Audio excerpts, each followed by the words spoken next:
అసలు సునాముకి ఆకు చూర్ణాన్ని పావు తులం వరకు ఒక అరకప్పు వామ్ కన్నా కొంచెం ఎక్కువ వేడిగా ఉన్న పావు తులం వరకు మనం ఈ చూర్ణాన్ని కలుపుకుని రోజు ఉదయం పరగడుపున సిప్‌గా తాగుతూ ఇలాగ ఒక 40 నుంచి ఒక 60 డేస్ చేస్తే గనక బాడీ స్ట్రెంథెన్ అవ్వడమే కాకుండా మన చాలా రకాల ఫిజియోలాజికల్ యాక్టివిటీస్‌లో ఇంప్రూవ్‌మెంట్ చూడొచ్చు.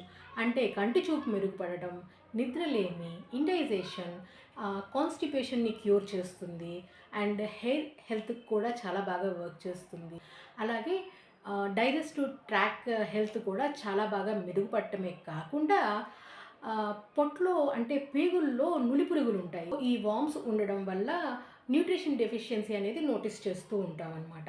ఎంత పౌష్టిక ఆహారం మనం పిల్లలకి పెట్టినా కూడా వాళ్ళకి వాళ్ళు తినే న్యూట్రిషన్ అంతా కూడా పేగుల్లో ఉన్న ఈ నులుపురుగులు గ్రహించేసి వారి శరీరానికి